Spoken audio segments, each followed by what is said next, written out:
Hi guys, welcome to my channel. এখানে দেখো চলে এসেছে নতুন একটা ভিডিও নিয়ে। তো আজকের এই ভিডিওটা একটা খুব গুরুত্বপূর্ণ নতুন একটা আপডেট উঠে আসছে, যেটা অঙ্গনওয়াড়ি এবং অঙ্গনওয়াড়ি সহায়িকাদের জন্য খুবই গুরুত্বপূর্ণ। কারণ তোমরা জানো যে এখানে যে বিষয়টা উঠে আসছে সেটা হচ্ছে যে তোমাদের কিন্তু যে ইনসেন্টিভের টাকাটা দেওয়া হচ্ছিল 250 টাকা করে এবং 500 টাকা করে, ঠিক আছে। অঙ্গনওয়াড়ি কর্মীদের 500 টাকা এবং অঙ্গনওয়াড়ি সহায়িকাদের কিন্তু 250 টাকা করে। এবং এর জন্য জাস্ট কী করতে হতো, যে গ্রোথ মনিটরিং এবং যে হোম ভিজিট, এই বিষয়টাকে অবশ্যই কর্মীদেরকে 80% প্লাস হতে হবে। সেটা যদি করা থাকতো তাহলে কর্মীদেরকে দেওয়া হবে। কিন্তু সেই জায়গাতে একটা কোশ্চেন অবশ্যই ছিল যে অঙ্গনওয়াড়ি সহায়িকাদের তেমন কোনো কিন্তু ভূমিকা অতটা ছিল না, যার জন্য তাদেরকে 250 টাকা করে দেওয়া হচ্ছিল শুধুমাত্র অঙ্গনওয়াড়ি কর্মীদের সাহায্য করার জন্য, ঠিক আছে। সাহায্য করার জন্যই তাদেরকে 250 টাকা করে কেন্দ্র সরকারের দ্বারা দেওয়া হচ্ছে। তো সেই ক্ষেত্রে 250 টাকা একদম খুবই কম এবং 500 টাকা কিন্তু খুবই কম যে বিষয়টি। কারণ আমরা দেখেছি যে যেভাবে জিনিসপত্র দাম বেড়ে চলেছে, সেক্ষেত্রে অতিরিক্ত কাজের জন্য শুধুমাত্র 500 টাকা করে, এটা কিন্তু একটা কারণ দেখো, স্মার্টফোনের জন্যই কিন্তু দেওয়া হয়েছিল।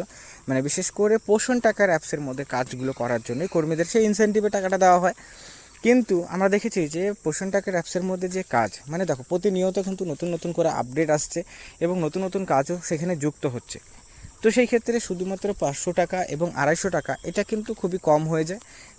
এবং এটাও যে বৃদ্ধি করানো হয়েছিল বা ইন্ট্রোডিউস করানো হয়েছিল সেটা 2018-তে। তো এখন প্রায় 5-6 বছর হয়ে গেছে। তো সেই ক্ষেত্রে তারপর থেকে আর কোনো রকম চেঞ্জেস কিন্তু সরকার তরফ থেকে করানো হয়নি।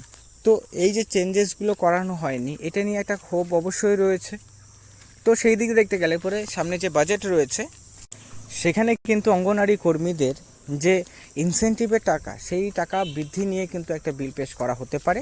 বিশেষ করে এখানে কত টাকা ইনক্রিমেন্ট হতে পারে, এখানে কিন্তু 250 এবং 500 টাকার পরিবর্তে অঙ্গনওয়াড়ি কর্মীদের 1000 টাকা এবং অঙ্গনওয়াড়ি সহায়িকাদের 500 টাকা করে করার কিন্তু সম্ভাবনা রয়েছে। কারণ এটা বিষয়টা যেটা, সেটা হচ্ছে যে আজ থেকে 5-6 বছর আগে যখন বৃদ্ধি করানো হয়েছিল বা 5-6 বছর আগে যখন ইন্ট্রোডিউস করানো হয়েছিল, সেই সময় সিচুয়েশন কিন্তু টোটালি ডিফারেন্ট ছিল। আর এখনকার দিনে সিচুয়েশনটা কিন্তু টোটালি আলাদা, মার্কেট ভ্যালুয়েশনও বেড়েছে। তো সেই দিক দিয়ে এবার কিন্তু বৃদ্ধি হওয়ার সম্ভাবনা প্রচুর রয়েছে। তো সেই ক্ষেত্রে যদি 500 এবং 1000 টাকা করে করানো হয়, সেটা ক্ষেত্রে কিন্তু কর্মীদের কিছুটা হলে স্বস্তি হবে।